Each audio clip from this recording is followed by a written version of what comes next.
Então, gente, posso iniciar? É isso mesmo?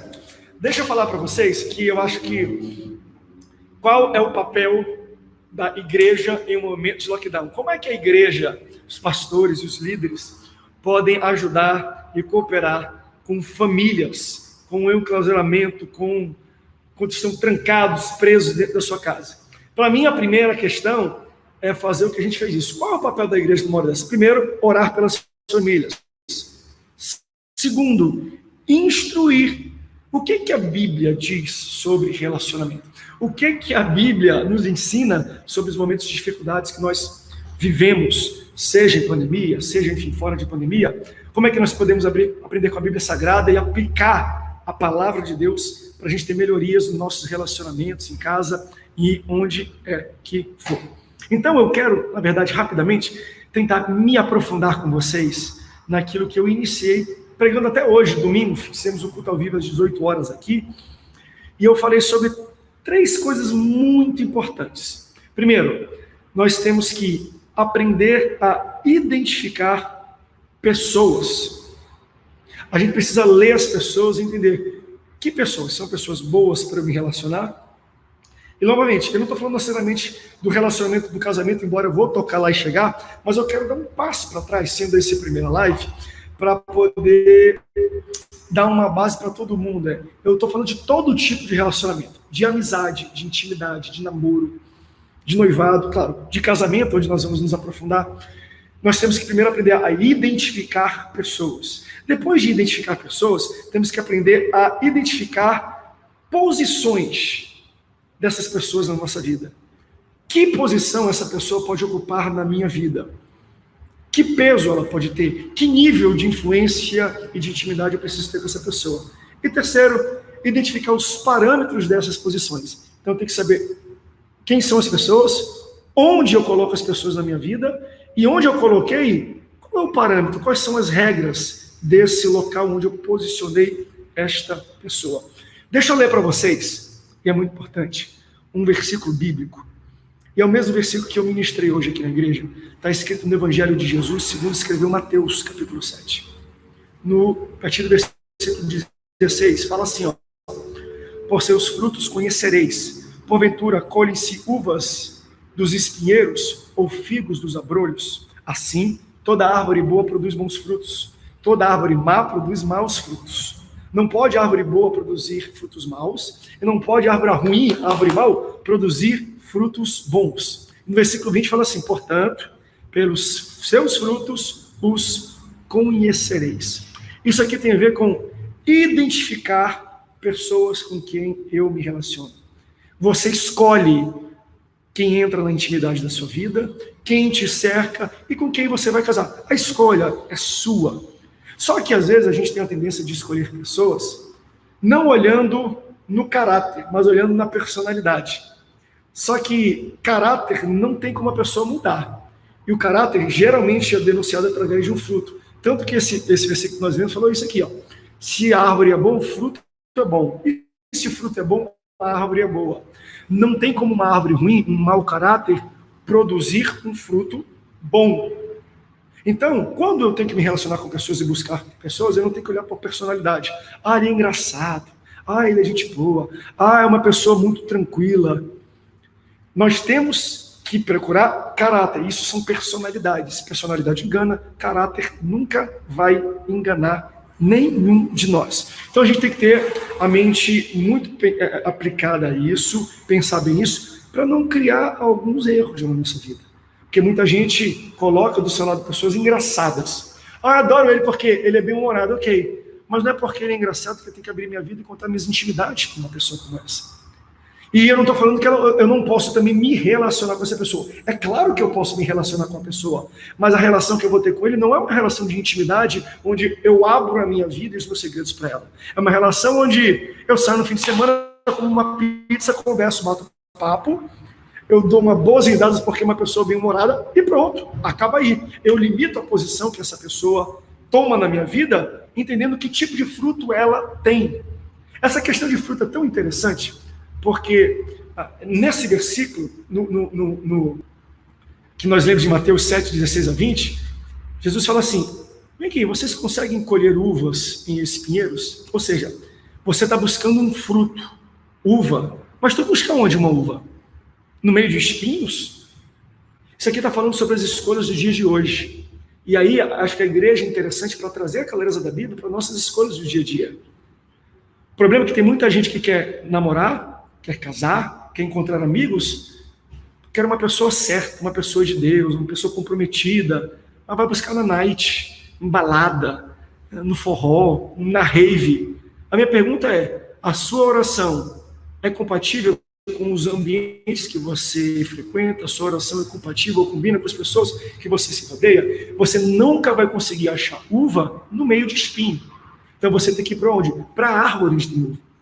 O fruto denuncia uma boa árvore. Você não consegue achar um bom fruto numa árvore ruim.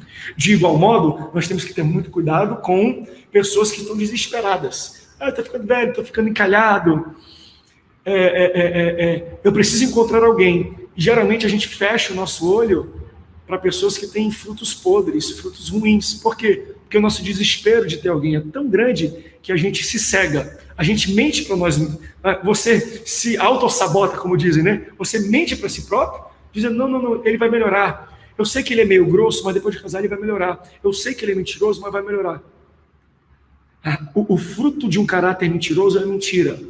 Então, se você vê que a pessoa mente muito, é o caráter dessa pessoa. Ela não tem e não produz bons frutos.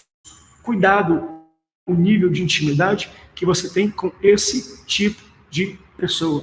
Você quer conhecer alguém? Veja os frutos que essa pessoa está colocando para fora. Portanto, eu quero falar com vocês sobre o que eu entendo ser 3 níveis de relacionamentos. E eu quero pautar os parâmetros de cada um desse nível, como é que cada nível de relacionamento se comporta, para depois você entender. Bem, se existem esses 3 níveis de relacionamento, deixa eu ver as pessoas que estão ao meu redor e ver onde elas vão se encaixar em cada nível. Porque eu creio que muitas vezes as frustrações que nós temos no casamento, nos relacionamentos, não tem nada a ver com a pessoa, tem a ver com a nossa escolha. Fomos nós que colocamos essa pessoa em um nível, em uma profundidade, em uma posição que elas não foram feitas para preencher. Tem muita gente que hoje talvez você odeia, que você não gosta, que talvez você tenha que tirar da sua lista negra, da sua lista de bloco. Não porque a pessoa é ruim, é porque você colocou ela em um patamar que ela não foi feita para preencher. Vou dar um exemplo para você. Mulher, eu caso. Aí o homem, ele está inseguro e ele está infeliz. Então ele fala assim, eu sou muito triste, eu sou uma pessoa infeliz. E ele busca casar e encontrar uma mulher para preencher a infelicidade dele. Posso te falar uma coisa? Esposa não foi criada para te fazer feliz. Quando você casa com um homem, ou você, esposa, casa com um esposo, o teu esposo não foi feito por Deus para te fazer feliz. O casamento não foi criado, não é a função do casamento fazer uma pessoa feliz. Aí você deve estar arrancando a cabeça. Que isso, pastor? Não. A tua esposa não pode te fazer feliz, e nem o teu esposo pode te fazer feliz. Então, se você quer requerer e tem expectativa que eles te entreguem isso, você vai se machucar e se frustrar, porque eles nunca vão te entregar isso. Só tem uma pessoa que pode preencher a felicidade do teu coração: Deus. Olha quando Deus está criando homem e mulher, e aí a gente vê, vamos para os primórdios, vamos para o Gênesis. O homem estava sozinho. Aí Deus olha para mim e fala assim, não é bom que o homem esteja infeliz. Deus falou isso? Não. Deus não falou, não é bom que um homem esteja infeliz. Deus falou, não é bom que um homem esteja só. O homem, quando ainda não havia mulher, ele já era feliz. Ele tinha contato direto com Deus, ele governava todo o jardim. Então, quando Deus entende que tem que criar uma pessoa para ser sua companheira, Deus não está pensando na felicidade do homem, porque Deus faz um homem feliz. O que Deus está pensando, então? No que o texto diz. Ele olha para o homem e diz assim, não é bom que um homem esteja só. Façamos a ele uma adjutora, uma cuidadora, uma ajudadora, uma companheira. A mulher foi feita para ser companheira do homem, para ser ajudadora do homem. Então você é infeliz. Casa com alguém, você continua infeliz. Mas você tem companhia, pelo menos agora. Talvez essa companhia fale, vamos para a igreja? Vamos lá ouvir uma pregação? Vamos ver o lockdown do amor? Essa companhia te ajuda a levar para um local e para a pessoa que realmente pode preencher a tua infelicidade. que é Deus. Então, por que muita gente se machuca no relacionamento, no casamento? Isso é a palavra de Deus para você. Porque você coloca a esposa em uma posição que ela não foi feita para ocupar. Você coloca esse relacionamento em um patamar, em uma posição que ele não foi feito para estar. Você vai se frustrar. Então, entenda muito bem quem são as pessoas e quais são as posições para você começar a encaixar as pessoas certas, os frutos bons, nas posições corretas. Quer ver, por exemplo, uma coisa que dá muita dor de cabeça para muita gente? E pode botar Melissa nessa também, se vocês quiserem interagir comigo daqui a pouco. Sexo fora do casamento. Deus, quando ele cria o sexo, ele colocou um parâmetro. Ele fala, o sexo é para ser desfrutado no parâmetro e no âmbito do casamento. Sabe qual é o grande problema? É que pessoas que são amigas vão para a cama e deitam juntas, e dormem juntas, e transam, e fazem amor, e fazem sexo. Sabe o que vai acontecer? Vai ter dor de cabeça. Por quê? Porque a amizade não foi feita para ter sexo nesse ambiente. O parâmetro da amizade não comporta esse tipo de intimidade. A intimidade é feita para ser absorvida, vivida no parâmetro, no âmbito do casamento. Então nós estamos colocando um relacionamento em uma posição que ele não foi feito para estar, ou para ocupar, ou para preencher. O que acontece com a gente? A gente se frustra por causa disso. Então, muitos casamentos acabam por frustração de erro não do cônjuge, não do parceiro, mas meu, em não entender qual é a função da outra pessoa. Você sabe que quando a gente não entende a função de algo, de duas uma, ou eu subutilizo, ou eu abuso. Sabe por que muitas mulheres são abusadas? Porque o homem não entendeu a função da mulher. Sabe por que muitos homens são subutilizados? Não chegam no patamar, na posição utilizada? Porque a mulher não conhece a função do homem. E quando eu não conheço para que Deus fez o homem, para que Deus fez a mulher, para que Deus fez o casamento, eu nunca vou conseguir funcionar nesses parâmetros da maneira correta. Por isso, deixa eu falar para vocês rápido 3 níveis que nós temos de relacionamento. Primeiro nível, e eu falei isso aqui na igreja, colegas. O que são colegas? Não são pessoas que estão ligadas e linkadas a mim diretamente. São pessoas que são a favor de uma bandeira a qual eu levanto e carrego. Ou seja, eles são a favor de algo que eu também estou a favor. Então eles se unem a mim por um período provisório e não permanente. Eles estão comigo de maneira temporária, porque colegas trazem por natureza ser um relacionamento temporário. Vou dar um exemplo para você. Uma empresa contrata um grupo de pessoas porque ela quer lançar um novo produto. Ela faz um grupo de trabalho e ali você tem colegas de trabalho. Você convive com eles todo dia, você sai, você almoça, janta. Talvez dali até saem amizades mais profundas, mas entendam, são colegas. Depois daquele projeto lançado, do produto ser pronto, do serviço ser completo, do sistema ser montado, aquele grupo de colegas, ele é dissolvido. Eles vão embora e vão para um próximo projeto, para um próximo local. Por que isso é importante da gente entender? Para a gente não se frustrar com os relacionamentos que a gente vive. Eu, durante algum tempo, passei por isso. Por exemplo, em implantação de igreja. Eu implantei uma igreja, algumas igrejas no Rio, tive ajuda de outros pastores que foram totalmente necessários, não conseguiria ter feito juntos. Só que o que aconteceu foi o seguinte, enquanto eu estava iniciando, pessoas foram se unindo, foram se juntando a mim, chegaram prontos, e a igreja começou a crescer. Quando a igreja atingiu um patamar e precisou fazer algumas mudanças, as pessoas não estavam confortáveis ou prontas para essas mudanças. E saíram da igreja. E eu me questionava. E às vezes questionava Deus. Falava, Deus, por quê? Começou comigo, por que não pode terminar comigo? Por que foram embora agora? Eu fiz algo de errado, eu tratei mal as pessoas, eu não dei a oportunidade correta das pessoas. Só que quando eu tive o entendimento disso que a palavra nos traz, é porque eles estão nesse nível de relacionamento, nível de colegas. Colegas são temporários. Colegas são pessoas que Deus coloca na sua vida para iniciar um projeto, para fazer o meio do projeto, para terminar um projeto. Depois que o projeto terminou, eles vão para o outro projeto. Eles não vão ficar com você para sempre. Porém, quando eles vão embora, aquilo que eles agregaram não vai embora. Se uma pessoa entrou num projeto, participou com você em um relacionamento, depois ela teve que ir embora por alguma razão, às vezes até desentendimento. Ele teve que ir por quê? Porque foi feito para ser temporário. Mas nem por isso não foram pessoas necessárias, pessoas importantes. e não deixar uma contribuição e agregar com o projeto que Deus tem na sua vida. Então, eu não me frustro mais quando eu vejo pessoas entrando na minha vida e saindo da minha vida, porque eu entendi, essas pessoas foram colocadas por Deus na minha vida para um propósito específico de começo, meio e fim. Existe um prazo para isso. São colegas. Quando a causa que eu estou militando, estão militando junto comigo, é conquistada, eles prosseguem para outro desafio. Esse é o primeiro nível de relacionamento. Existe um segundo nível de relacionamento, também interessante, que é o nível dos camaradas. Eu sou câmara, eu falo de camarada, mas o que é um camarada? Do mesmo jeito que um colega é temporário, o camarada também é. É a natureza desse relacionamento. Só que ele também não é ligado à minha pessoa. Ele não está comigo por causa de mim. É uma pessoa que é contra aquilo que eu sou contra. Então, nós nos unimos porque somos contrários à mesma coisa e lutamos juntos por causa disso. A nossa união está naquilo que nós compartilhamos em comum. Somos contra, por exemplo, o aborto. Então, pessoas de famílias diferentes, de religiões diferentes, de lugares diferentes, se unem contra o aborto. Ele é contra algo que eu também sou contra, então eu vou me unir a essa pessoa para um bem comum, ser contra isso. Eu sou contra a desigualdade social, eu sou contra a fome, então nós nos unimos para lutar contra algo. Exemplo para você? Estados Unidos e China. A gente fala de geopolítica. Historicamente, nunca foram amigos, países amigos. Nunca. São inimigos, na verdade. Aí aparece o coronavírus. O que eles fazem? Se juntam.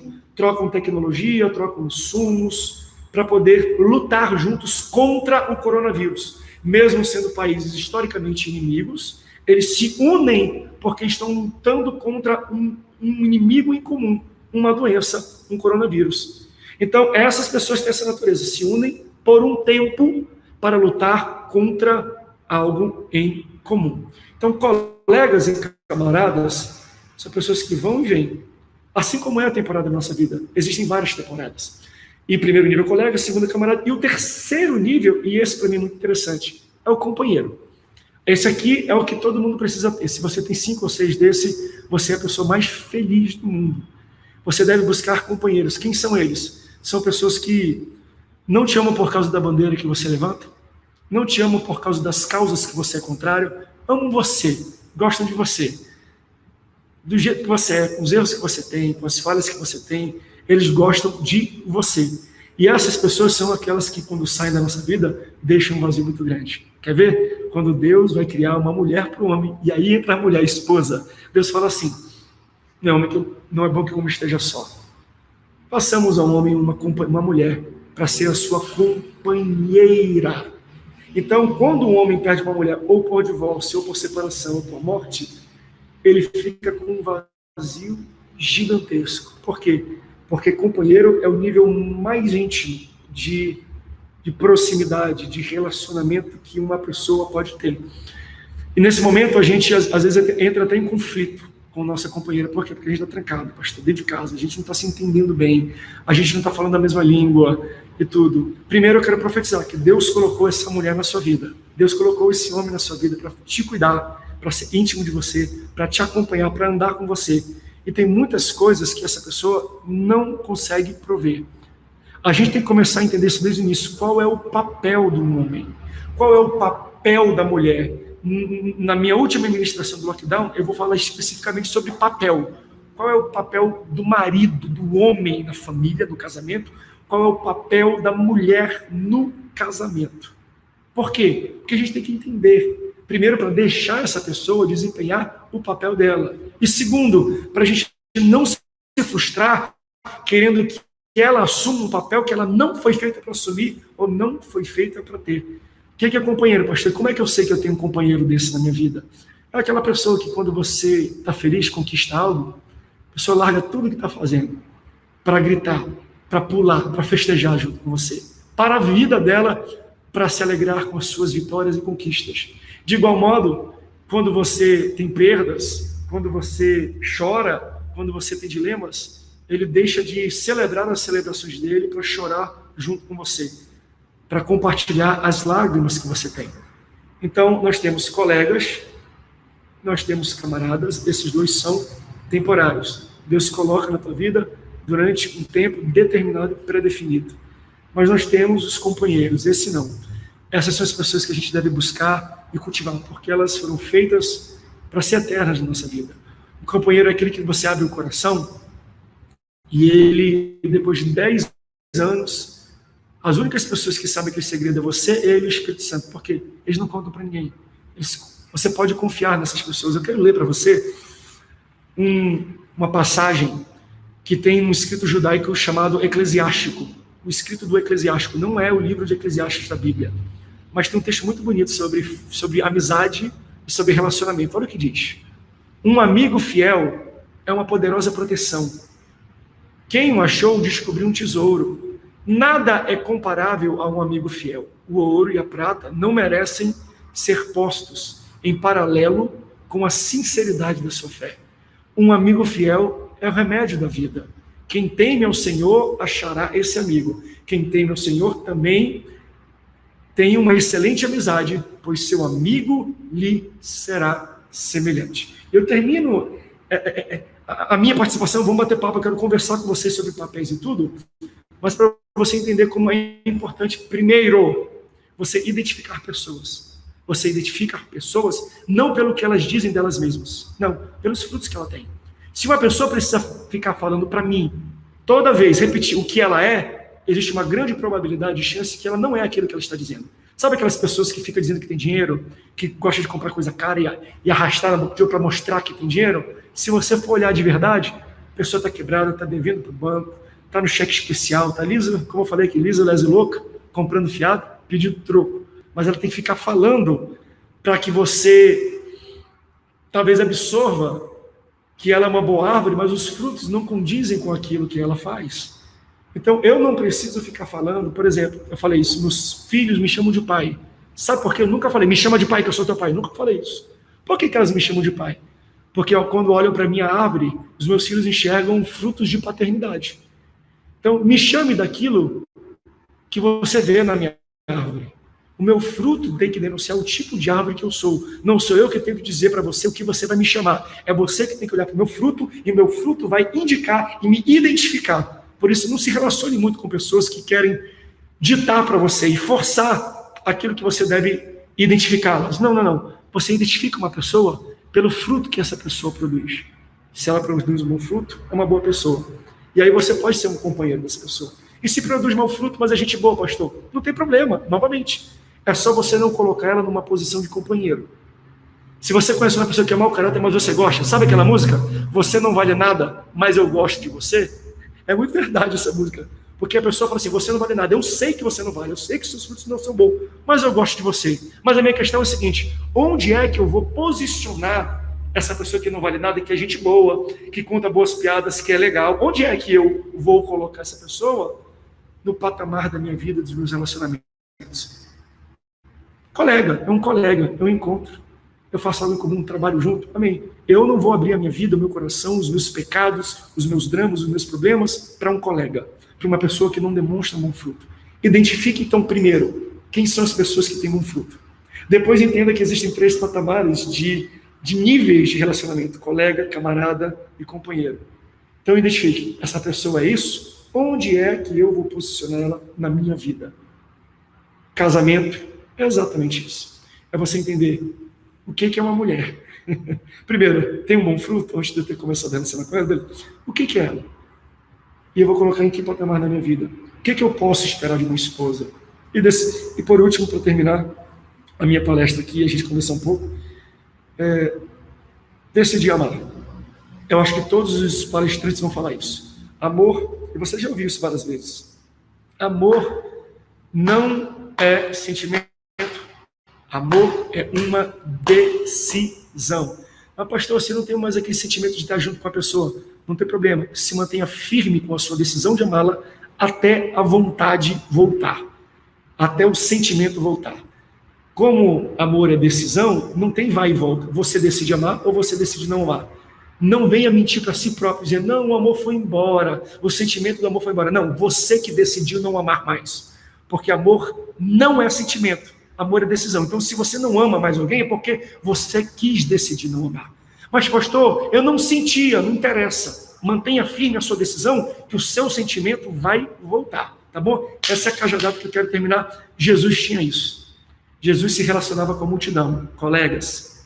Jesus tinha os 12 camaradas, mas como ele estava no Getsemane, ele chegou com os 12 camaradas, ele falou assim, fiquem aqui, vem aqui Pedro, vem aqui Tiago, vem aqui João. Ele trouxe os 3, e para os 3 ele abriu o coração e a alma. Esses são companheiros. E eu termino como eu terminei aqui. Mas é interessante que com Jesus, até ali ele falou assim, fiquem aqui vocês 3. E Jesus ainda vai além, sozinho. E ele vai orar ao Pai. Se você não tem colegas, se você não tem camaradas, se você não tem companheiro, você tem um Pai no céu que te ama. E você pode se relacionar com ele.